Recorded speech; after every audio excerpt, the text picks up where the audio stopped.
Welcome back to another video. In this video, we want to discuss the benefits of fasting with stress management. So if you're interested, definitely stick around. All right, so here we go. Understanding what real stress means, what fasting means, how it all relates together. We're gonna spend some time, dive deep into it. And if you've already watched my other videos, then you got a good sense of what I'm talking about. But really, we want to understand how does fasting actually can help you with your stress management. I want to be honest with you, fasting will probably cause more stress in the beginning if you've never done this before. So just keep that in mind when you're actually going through this process.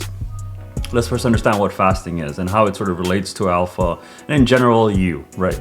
So fasting is obviously not consuming, in our terms, food. We don't want to consume food. We want to have a few hours of not eating to allow our body to sort of chill out, right? So if it's always consuming food, then it's always working. As a result of it always working, your body doesn't really get to rest. And as it doesn't get to rest, then you actually have started having problems with your metabolism because of the fact that you have too much coming in at all given time. So you actually, it's just a negative cycle that occurs, and we can get deeper into it, but there's a lot of other videos that I've created that actually dives deep into it.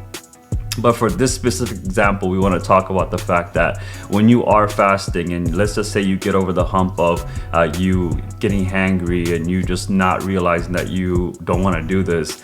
Once you get over that hump, and now at this point you're able to fast 16:8 or 18:6, where you fast for a long period of time. You have a feeding window where you eat, but now what you're going to notice is food no longer dictates your life. Food no longer sort of determines what you do next. Because I don't know about you, but when I was younger, my life was revolving around like the different timings of eating, right? Breakfast, lunch, dinner, breakfast, lunch, dinner. So I'm always thinking, oh, what am I gonna have for breakfast? Oh, what am I gonna have for lunch? Oh, what am I gonna have for dinner? And that threw me in a vicious cycle, because not only was I thinking about food all the time, I was also eating a lot of ultra processed foods, right? This is something that is going to be talked a lot more about as time goes forward, because everything that you see in the supermarket, 90% I would say is ultra processed food. And think of ultra processed food as foods that are in packaging within packaging within packaging. So the more packaging a food has, and also think about packaging as preservatives as well, right? How do you keep something fresh? If you have too much preservatives, then that's also ultra processed, because food should just be minimally processed. Things you take off from the ground or the animals, minimally processed, and then you consume it. And that's how our body actually likes it.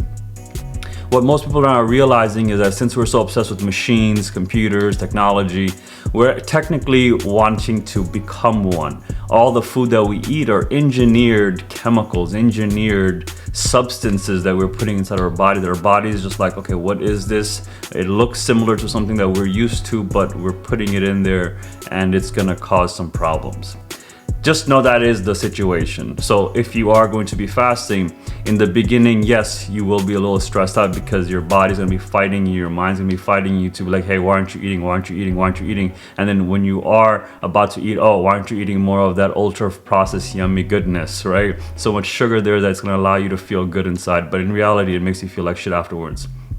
Now, when you come to the other side and eventually you figure out how to actually really stop eating and start fasting, you're gonna be a lot more calmer and more neutral and more equanimous with yourself, because again, food no longer dictates your mood. And remember, your GI system has a very powerful intelligence system. It's called enteric nervous system. So you have this emotional being within your GI system. So when you deprive it, you recalibrate it, and now your emotional state will be more balanced out, if you can understand that.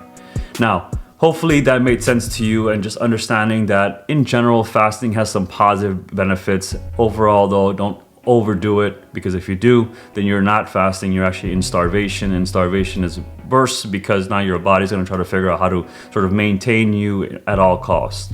It's not worth it, to be honest with you, and majority of you won't get to that point. My viewers, the people that are watching, maybe you are watching and you realize that you're overweight, or you just have extra baggage around and you need to get rid of it.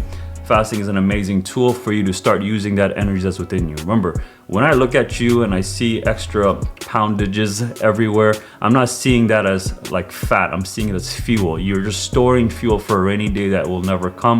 And so we need to get rid of it now, so that way we can further help you in the future compared to all the things that will happen to you. I've made like hundreds of videos talking about this, so definitely just pull up one video from my feed and you'll see, and maybe even watch the podcast that I did. You'll see that I talk about the same thing over and over, to be honest with you.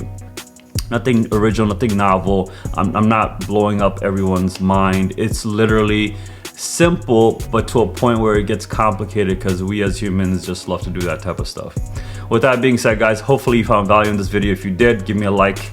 If you did not, give me a dislike and let me know why you disliked the video in the comments below. And of course, if you want to see more of this, subscribe so you know when we're going to be coming out with newer videos. And the notification bell is a great opportunity for you to actually get a notification from YouTube. If you watch this on your phone or your iPad, it's a great feature, to be honest with you. I love it for my other creators, so I definitely would recommend it. All right, hopefully you guys are doing well. I'll see you in the next one. Take care. Bye.